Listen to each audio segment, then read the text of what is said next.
Hello, everybody. Welcome. My name is Benjamin Bloom. This is the Benjamin Bloom Football Channel. Please leave your bias at the door and join us for our dearly departed Premier League show. And we are reviewing round 4 for all of those lovely clubs up on the screen. Leeds, Villa, Norwich, Watford and Brentford are our dearly departed 4 this season. They were the clever buggers that managed to get themselves up into the Premier League on my watch covering the Championship. But you may or may not have already figured out, and this may be a first, I know long-time watchers tell me, we have 5 defeats to talk about. Please stay tuned because we'll try and put some meat on the bone and we'll try and find some cause for optimism. But all 5 of the dearly departed lost this weekend. We're going to get into each and every one of those games, and hopefully looking ahead at the next round of games, we'll have some cause to argue an upward trend. It can't get any worse than all 5 losing, so next week is going to be better, I promise. So before we get into that, let's say a big thank you to Jay Coyle, who is our fan sponsor for Dilly Departed. Dilly Departed, also known as Ben Couldn't Bear to Lose Us. Jay's fan sponsorship is coming to an end here, so we need to say an extra big thank you to him. He's been a supporter for the longest time, and it is really greatly appreciated. So big thanks to Jay, even more so than normal today. And let's get into it. And it was Brentford 0, Brighton 1 is our first dearly departed game. Brentford are still our highest ranked dearly departed team, kind of dining off the, what did they get? 4 points, 5 points from their first, 5 points from their first 3 games. Not really dining off anything, they've just done well. But this was the first defeat, and an annoying one, because it's a late defeat at home to Graham Potter and Brighton. So Brentford still up there in 10th spot. They'll most definitely be the happiest of the 3 dearly departed. But there's ways to lose, and there's defeats, and this one's going to smart a bit for the Brentford fans, and we'll show you why when we have a look at the numbers. Nice, consistent team selection, though, for the Bees. Raya in goal. Pinnock, Janssen, Aja, who's, settled in very nicely. Canos, Henry. Janelt Norgard, Shandon Baptiste starts this game. Interesting one. Hasn't featured a great deal, really, even in the Championship. So, good luck to him up in the Premier League. Ivan, Tony, and Brian and Buemo up top. So, really, 10 out of the 11 continuing there, I guess, would be Onyeka, wouldn't it? Normally in that position that Baptiste is occupying there. I suppose De Silva, Jensen around as well. So, perhaps maybe some injuries or some illness into the bargain there. For Brighton, Sanchez in goal, Webster, Duffy, Dunk, Chicharella, Veltman, Lallana, Basuma, Trossard, he's going to get the goal. Mopai, the former Brentford striker, and Danny Welbeck up top. And you would imagine, knowing these 2 clubs, these 2 managers, they have a fair amount of similarities. Look at the strategies of both. You'd imagine a technical, tight game, and that's exactly what we got. It's a great effort from Ivan Toney trying to lob Sanchez from absolutely miles out. That does not miss by much. Don't worry, we're not reaching for chances in this one. There are a fair few. That's Danny Welbeck. Looks like he's making the right shape there to bend that in the far corner. Doesn't quite get enough whip to get that around David Raya. Another chance goes a begging. Same deal here. And we've seen Brian and Buemo score these ones. And if you look, it's all set up nicely to swing that in the corner. But maybe what we said about Welbeck in terms of the player's balance and the shape being made, maybe he's leaning back a little bit there. And maybe that makes the shot a little bit more wayward. And so we go all the way into, the very latter stages of the game. It says 90, the information I've got. So not quite stoppage time, but still, it's going to smart. And it's only One of only 2 shots on target for Brighton in this game. It's Trossard.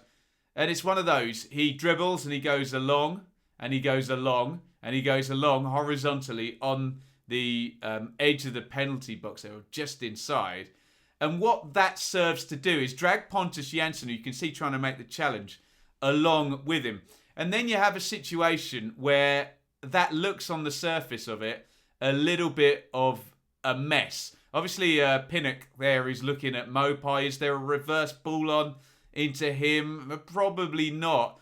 But you would arguably want the combination of the 3 of Jansson, Pinnock and Raya there, not all in a line, because that allows Trossard to then just bend it around all of them. Look, Jansson will argue that Pinnock should come across and make the angle to block the shot towards the far post, whereas Pinnock will argue, Jansson, keep taking him, block the shot, don't let him get that shot off. I've got sort of Mopai in my sights.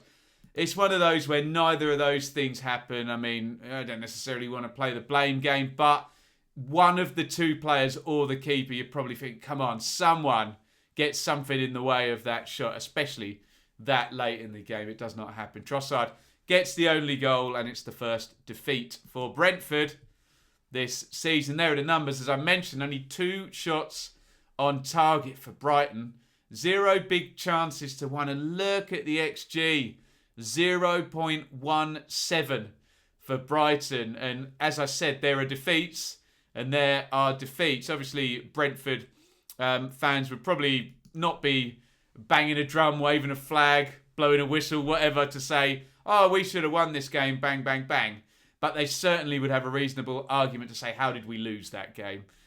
With so few chances conceded just at that vital time. Fortunately, or not fortunately, earned from Brentford is the fact that they already have 5 points on the board, which makes something like this a bit easier to sort of work with. But you don't want it to become some kind of repeated pattern and fragile teams lose late goals. I'm not saying Brentford are a fragile team, but if it becomes a repeated pattern, that's the way it's going to look. And the other thing is that you don't want to be looking back at the end of the season and this being a vital moment in the season if, for whatever reason, Brentford and Brighton are 1 place or 1 point apart, and that 2 point swing at the end of that game seems to have become absolutely vital. Look, it's in every club's hands to make sure that that's not the case. So, look, a setback for Brentford. If we pop our dearly departed hat on,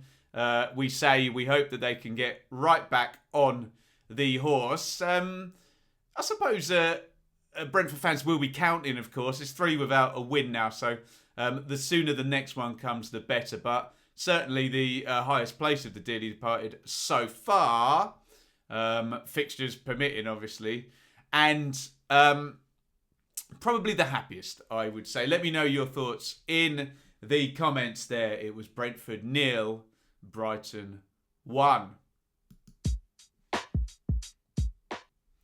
On we go to another game and another defeat. And okay, we got some hard fixtures for the dearly departed this weekend because it was Chelsea 3, Aston Villa 0. And I heard Gary Neville describe Chelsea on Sky last night as brutal. And yes, they are, aren't they? And when we have a look back at the analysis of this game, it was brutal because a lesser opponent, and I think Villa, definitely get something from this game. It really looked like penalty boxes and key moments. Chelsea nailed all of them and Villa didn't, despite having chances and plenty of sort of territory during the game. Let's have a look at the teams. So for the Villa, no Martinez involved with Argentina. So was Buendia, wasn't he, in that nonsense this past international break. So steering goal.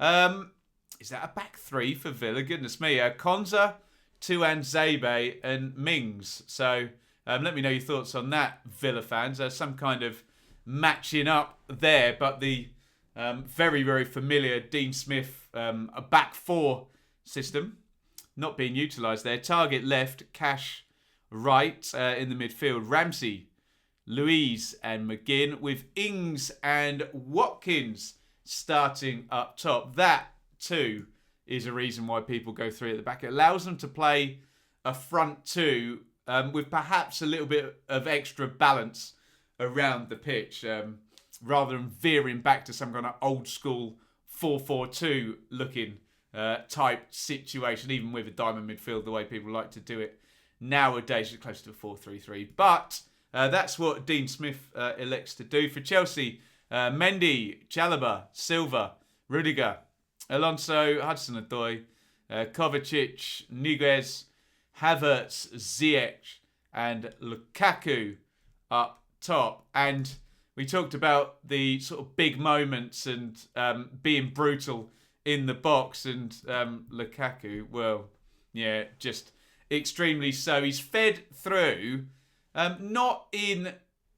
it's not a foregone conclusion when he goes through that he's going to score. He's on his left foot, but then he takes Tuanzebe inside out, outside in even, and then sticks it home with the right foot. Lukaku looks, or has started the season like a top-level Premier League striker. He mentioned in his interview post-game that he and Tuanzebe knew one another, and perhaps some psychology going on that Tuanzebe expected him to go on the left, and he cuts in and puts it on the right. Whatever, when we talk about moments, early moment, early chance, Bosch set the tone, 1-0 to Chelsea. And then, annoyingly, for us as dearly departed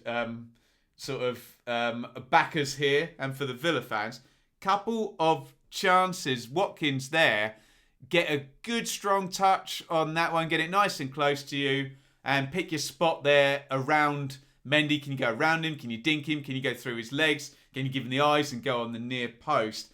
None of the above, unfortunately. Watkins cannot make that chance count, and it is just a bit of a heavy touch. And as soon as that gets away from him a little bit, then Mendy can increase the odds in his favour. And annoying one there. An annoying one here as well. That's Ezri Konsa.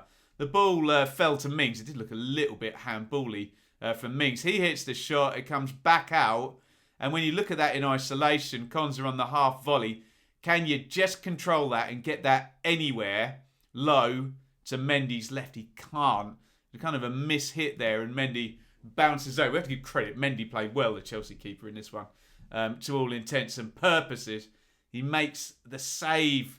And Villa go in thinking, right, we're doing okay. Can we get in, regroup, get the equaliser? No, they can't, because, and look, I think is that Douglas Luiz holding his head there.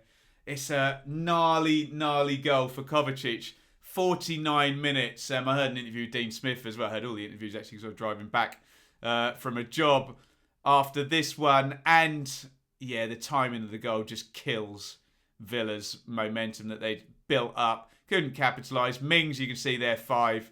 He knows he's on the naughty step there. Underhits the back pass, and look, Kovacic has got such a massive area to aim at there to Jed Steers, right? He just kind of clips it into the corner. And again, key moments. It's called 15 minutes into the first half and 4 minutes into the second half. And in that intervening time we mentioned, Villa had some chances as well. Annoying stuff, and I suppose even more annoying here. Here is Lukaku late on in stoppage time and puts a real gloss on the win for Chelsea. He just looks really at it, doesn't he, Lukaku? Opens his left foot up, and look, there's a gap to the side of the Villa defence there, and to Steers' right, he just drills it with the left foot, smashes it high, hard, early into the net. 3-0. There are the numbers, and look, I hope this proves that I'm not just being a Villa or a dearly departed apologist here, because look at the XG number for a start over on the right on the shot map. 1.33 to Villa to Chelsea's 1.13.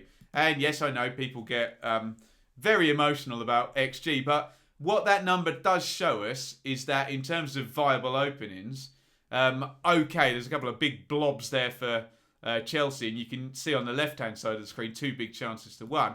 But via the process of addition, Villa did have, certainly, I'm not going to sit here and say enough sort of chances created to go ahead and win the game, but certainly to be closer than a 3-0 defeat, I don't think it would be unreasonable to say. Look at that, 6 shots to 4 on target in Villa's favour as well, 11 corners to 4 in Villa's favour, but some important stats, 2 big chances to 1, and a 3-0 scoreline. So I think a mixture of quality, a mixture of timing, ruthlessness, and mistakes being punished as well, because that chance we pointed out for Watkins where McGinn plays him in, they've snatched the ball there, I think off Niguez, and compare and contrast that to Mings making the mistake, and Bosch, through it goes, and Kovacic just sticks it in the net.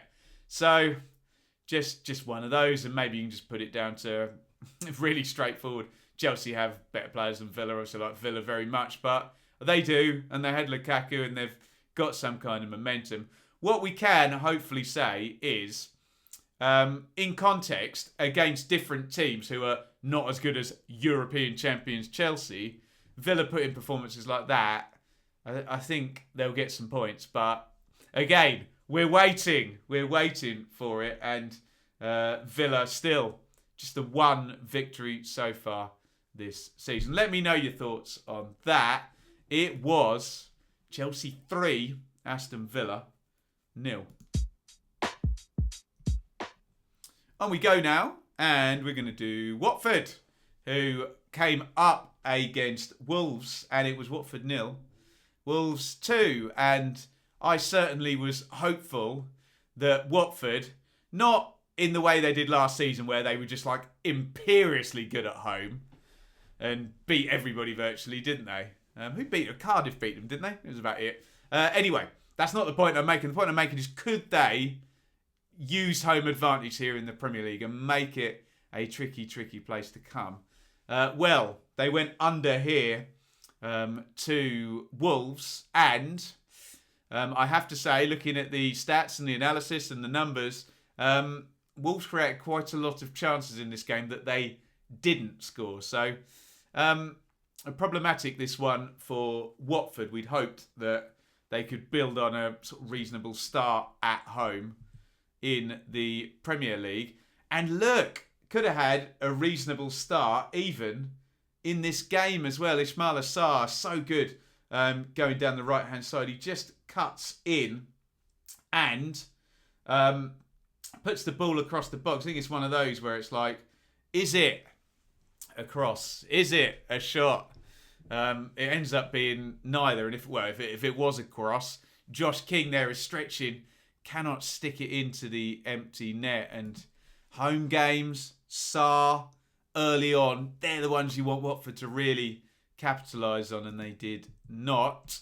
And then here comes a slew of chances for Wolverhampton Wanderers. I believe, I can't quite see his number, I believe that's Nelson Semedo, pretty clean through, and he sticks it past the post. And then it's been a bit of a narrative about Wolves not being able to take their chances, but it's an own goal, and it's the extremely reliable last season Francisco Ciaralta, who was an absolute monster in the air, and I guess he either loses his bearings here, or the guys jumping in front of him put him off, and he doesn't know whether he's heading it away or heading out for corner. Is he going to control it or whatever? And he sticks it in his own net. So maybe that's what it would have needed for Wolves to score. But very frustrated if you're a Watford fan with the home advantage, with the possible chance to take the lead earlier in the game, with Wolves not necessarily being that clinical in front of goal, and it's an own goal. It's a disappointing one. 1-0 Wolves, and then bouncy, bobbly. I think it's Traore going down the right, isn't it? That is Martial on the far post. And who sticks that in the back of the net in the 83rd minute? Chan Huang with his first goal there for Wolves. He takes a couple of goes, but just scrambled and into the back of the net. And Watford, having won that first home game, I think they've been away for the previous 2 games, go under in this one. And that is a 3rd straight defeat for the Hornets. And the numbers don't make good reading, I have to say. Look, we've bigged up the possible chance for Josh King. I mean, it was never a chance. He didn't touch the ball, but Sarr putting it across. But obviously, game state's important. And if that goes in to put you 1-0 up, everything changes, doesn't it? However, when you look at those figures there in isolation, look, huge grey blobs on the shot map there. 2.53 to 0.26 on the XG. 5 big chances to 0.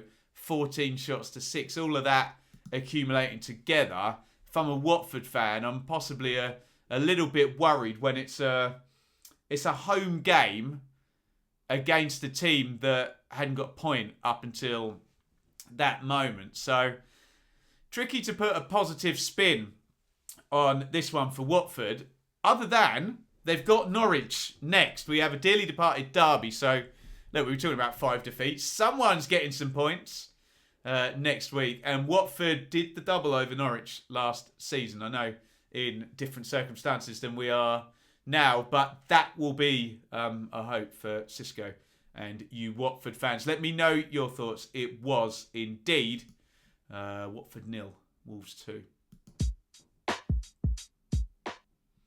And on we go, I keep saying it, to another defeat. And it was a very newsworthy game. This was on Sky on Sunday. Leeds 0, Liverpool 3.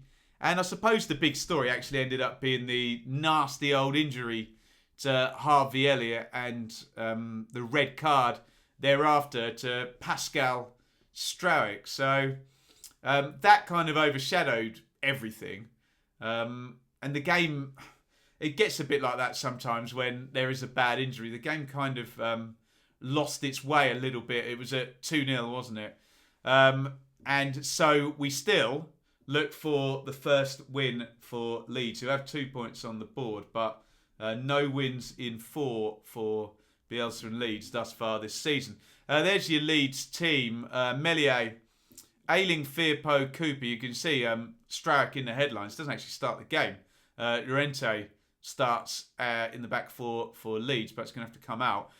Phillips, Dallas, Rodrigo gets to start. Rafinha, Harrison, Bamford. You tell me, that may be Leeds' strongest team. You tell me in the chat. I'm sure maybe we get 50-50 on it, but it's a strong team for Leeds for sure. Obviously against ex-European champions and Premier League champions Liverpool. Alisson, Trent, Matip, Van Dijk, Robertson is strong, isn't it? Elliott, Fabinho, Thiago, Mane, Jota, Salah. They look knitted together again. They were so consistent, and then they lost the consistency when they lost their sort of centre backs and ended up having to move midfielders around last season. But they look somewhere close to where they were. And I think if you're a Leeds fan, I think you need to remember, perhaps if Liverpool are, obviously, I've been covering Leeds a few seasons now. When Liverpool were at their best, Leeds were in the Championship, weren't they? So, big picture and all that. Big picture, though, Leeds should have taken the lead in this game. Look at that. It's really opened up there. I mean, maybe, is that Matip or Van Dijk? I think it's Matip, isn't it? Could take a step to the left and narrow off the angle to Alisson's right. But player of Rodrigo's quality, you would think, would be able to find the corner hard and low with that shot and give Leeds the lead. So we could be talking about something very, very different. However, Liverpool are good, aren't they, in this game? A bit of a weird one, this. I think it's Matip again comes and carries that ball out of defence, and they were forever pointing out Leeds going 1-for-1 across the pitch, and when you do get a defender step out, they do sometimes have space. I do agree with that observation they made on Sky. It's worked nicely. You can't quite see Trent there. You can just see his legs. He puts it across. I mean, Mane is well offside, isn't he? But I guess, and I think I'm okay with this, he's not in Melié's line of sight. I can see Ailing's got his arm up there, but after Matip stepped out, I guess, Liverpool just in transition, just a bit too quick for Leeds. And Salah, I haven't mentioned him yet, sticks the ball into the net for 1-0 for Liverpool in that first half. Right, this goal annoys me because this is Fabinho. This is Fabinho making it 2-0 for Liverpool. And for all we're sitting here discussing, tactical things and strategic things and Liverpool being good and, what's going to happen next with the injury, for all of that, Leeds fans will be furious about this. This is a rubbish goal to concede. And we say this in Dearly Departed, maybe not so much when we're talking about Leeds, who finished in the top half last season, but make yourself hard to score against. And I saw a few Leeds fans, you always look behind the goal when the ball goes in, furious with this one, and rightly so, because it's a rubbish goal. Van Dijk pretty much unchallenged from the corner, one of the best in the air in the league, just like nods it down, and then Fabinho kind of miskicks it, and then Bamford screws up his clearance. It bounces back to Fabinho and he sort of miskicks it into the goal, all from a defensive set play. So for all I'm a big fan of our dearly departed teams and will get behind Leeds, we do need to call out when they're playing a very good team and they make it very easy for them to score. We did the same with Norwich and the Firmino goal against Liverpool as well. And I think Leeds fans will be cross with that second goal because it really swings it. And again, very much like we were talking about Villa and Chelsea, 5 minutes into the second half and you think, no Leeds are going to make chances, and just going 2 down at that point. Not good. Right, look, this has been talked about lots and lots and lots. This is Strauick on Harvey Elliott. And of course, I don't know why we have to say it, but we do. I covered Harvey Elliott in the Championship for Blackburn last season. We love him. We think he's brilliant. We don't want to see anyone get hurt. And we wish him a speedy recovery. That always kind of needs to be said, but it should just be the basic minimum anybody thinks, really. So really, really bad news. And of course, some horrible pictures of, let's be quite frank about this. Apologies. Cover your ears if you're squeamish. His foot sort of pointing in the wrong direction. So hopefully they can get that solved. I've heard dislocated. I don't know whether that's worse than broken, whether that makes it a quicker recovery or not. My medical expertise is limited. Strauick was sent off, and I think he was wrongly sent off, I have to say. And it goes back to a discussion we've had loads and loads and loads about endangering the opponent. And I don't want to come across silly when I say this, but it feels like what endangered the opponent and ultimately injured Harvey Elliott wasn't the tackle. It was a kind of coming together after the tackle that wasn't sort of part of the tackle, if you know what I mean. I know you can argue back, oh, well, the same player's legs bend, whatever. I get it. But Strauick kind of comes in and gets his body in front. Does he foul Elliott? I don't know. And as he comes round, it's the left foot, I think you can see it just gets dragged underneath there. It's not actually in that motion. It's in the next motion as Strauick kind of turns. And it's just very, very hard with the term endangering opponent because, look, everything you do on a football pitch potentially endangers the opponent if you're going to get some collision coming together, etc. So it's a difficult one. And then I think emotions run high because nobody, Leeds fans, Liverpool fans, Leeds players, no one wants to see it's a fellow pro, no one wants to see a bloke's foot pointing the wrong direction on a football pitch. That's not nice to see at all. But I don't know if Leeds will appeal that. I have a feeling they could win the appeal, possibly. So, look, it's a difficult one. It's an emotional one. And we're dealing with something nuanced, like the tackle and the incident, versus something very black and white, the endangering an opponent, which is a black and white statement, but at the same time, it's very broad as well. So, look, I've said enough. It's an emotional issue, and it is what it is. And good luck to Elliott, and obviously we want to see him back, but possibly not a red card for me. But ho-hum, let me know what you think in the comments. And 3-0 in this one. Thiago, very late on in the game. Like I said, everything sort of fizzles out after the injury to Elliott and the red card. And Thiago knocks it back. It's a good finish, actually. It's a swivel and hit by Mane, who sticks it in the corner. And it's 3-0. But as I said, the context of the game very much changed by the injury. God. It's definitely a viable win for Liverpool, obviously. And look, I don't know how many of those big red blobs and those 5 big chances occurred after 2-0. But look, it is what it is. Let's not drill down into 30 shots or whatever. I think Liverpool deserved the win on the day, didn't they? And then the game becomes a bit of a train wreck, doesn't it, in terms of as a spectacle after the injury. So I suspect move on if you're a Leeds fan, and maybe don't judge the current situation by this game. And what I mean by current situation is Leeds, no wins yet. I suppose with the caveat that they have played Manchester United already and Liverpool. I suppose Leeds fans would have hoped, I mean Everton are doing very well, would have hoped they'd have got something against Burnley, but that's the one that got away from them. But trust in the process, as they say, and what else they say? In Bielsa they trust. So the win will come. We will find out how soon. Let me know.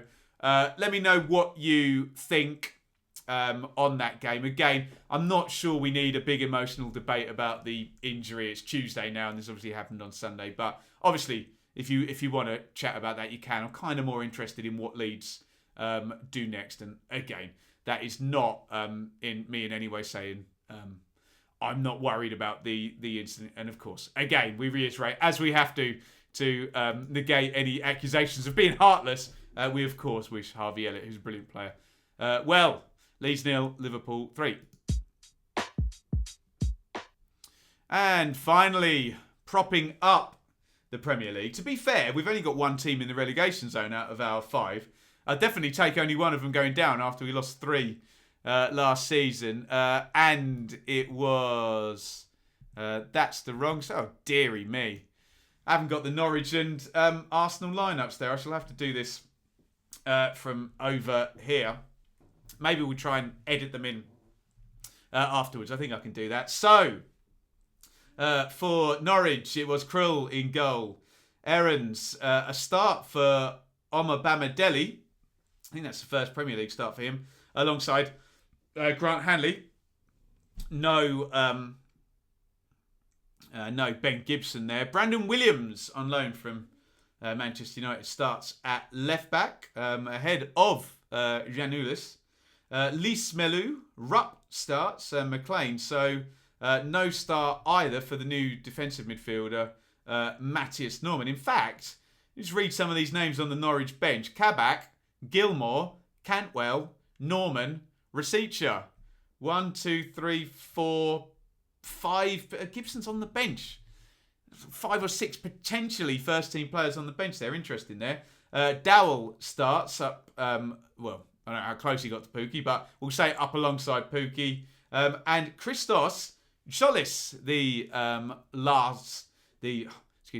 young Greek last signing in on deadline day. For Arsenal, Ramsdale in goal. Tomiyasu, White, Gabriel, Tierney, Maitland-Niles, Lokonga, Pepe, Ødegaard, Saka, and Aubameyang up top. And seemingly, as with all of the dearly departed, they all had a chance early in these games and didn't score them. And annoyingly, particularly in Norwich's case and maybe in Watford's case and in Leeds' case, it really could have changed the game by sticking that one in. I think that is McLean, isn't it?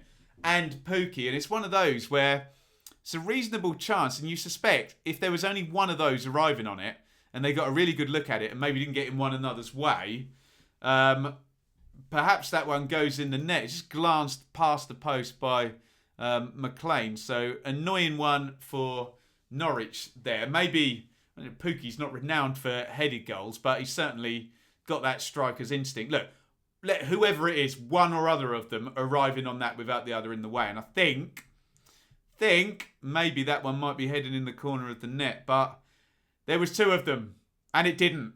And it's ifs, buts, and maybes again. What a block that is. That's Nicolas Pepe arriving on that one, and it is Williams, the left back, which is a positive, I think, for Norwich. Makes a really, really good block there. You've got to be so careful with handballs and getting yourself red carded with things like this. So he does really, really well. Pepe, I suppose Pepe will think he should score there, but you know, if the defender gets tight, physical, throws himself in, gets the arms out of the way, make that block. Well played, Williams there. But sadly, it is not enough. Look at all those Arsenal fans in the background holding their head. The reason they're holding their head is because they've already hit the post. And what transpires next is just very, very strange. Because I think the ball hits Krul. It hits Pepe. I think that is it hitting Pepe on the shin maybe there, or on the boot. And then it's going to go across to Aubameyang to tap it in. So they get a little bit of luck here. And look, Aubameyang looks miles offside and the Norwich players appeal. But as you can see, it's just a real weird one. And as it bounces, it's actually behind Pepe. Again, Norwich, we've talked about them being hard to score against.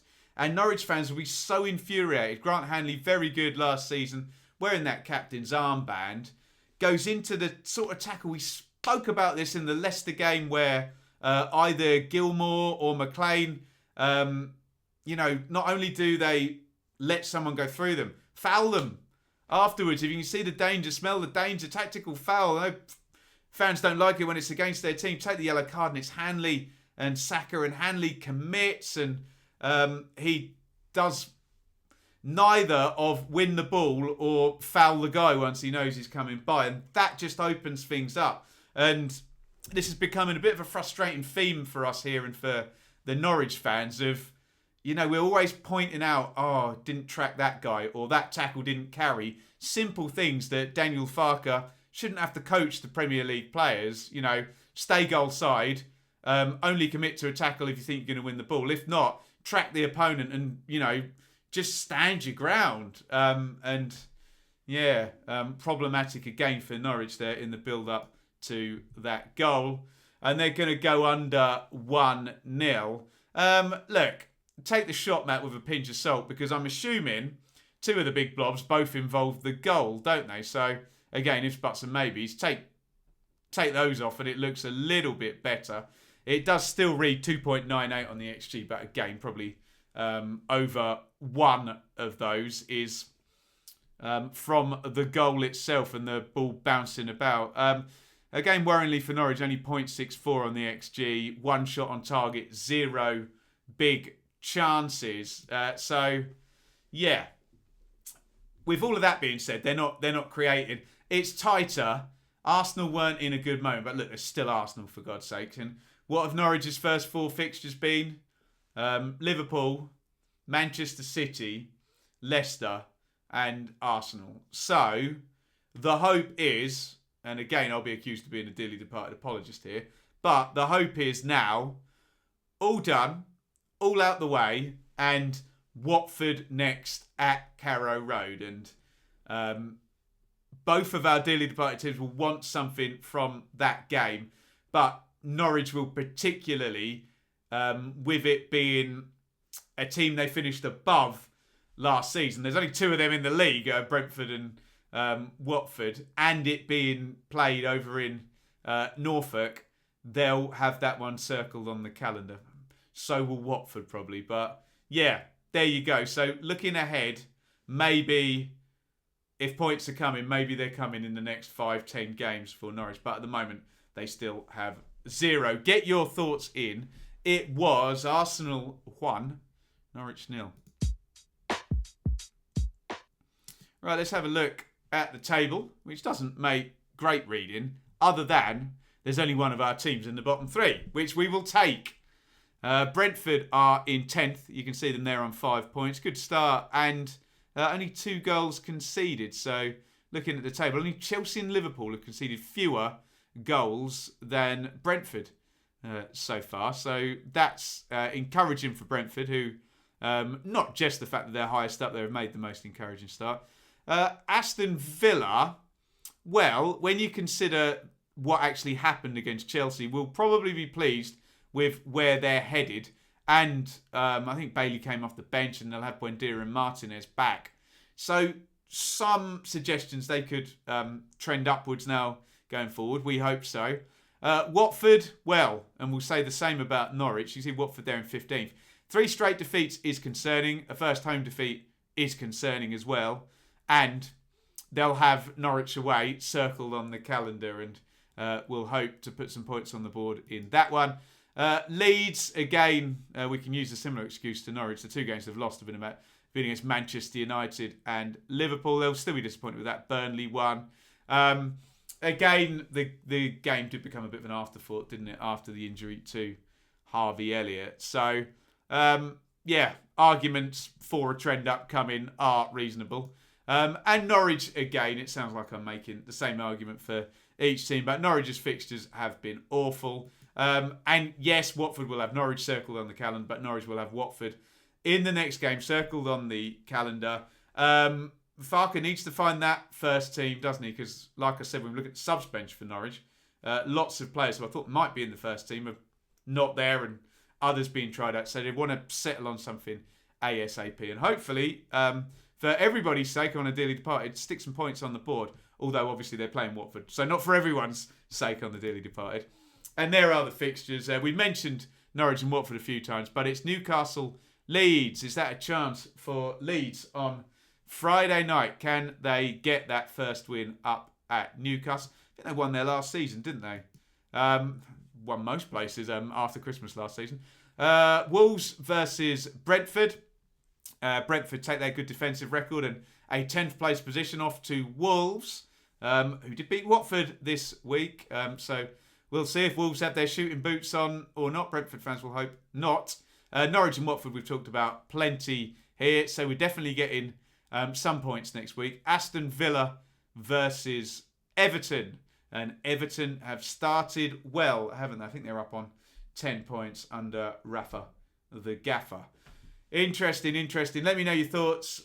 Whichever team you support, or if you don't support any of the teams, get involved. That is our dearly departed show covering the fortunes of the teams that have got out of the Championship. Leeds, Villa, Norwich, Watford and Brentford, of course. Thank you again to Jay Coyle. Finishing up soon as our dearly departed sponsor. What a legend dearly departed listener has been. Couldn't bear to lose. If you want to take on that sponsorship from Jay, have a word with me. You can DM me on Twitter at Benjamin Bloom. Get involved over on Patreon. Please get your comments in. Up the dearly departed as ever. And it's a lovely big over and out. Thanks for watching from me. See you soon. Thank you so much for watching. If you enjoyed this video, please hit the like button to see more videos from this channel. Hit the subscribe button and to be notified every time we upload. Ring the bell for those notifications to come through on your device. If you really want to support the channel and me as a content creator, I will be eternally grateful if you head over to the merch store and grab something, or support over on Patreon, patreon.com/Benjamin Bloom. Thank you for your time. Go and watch another video.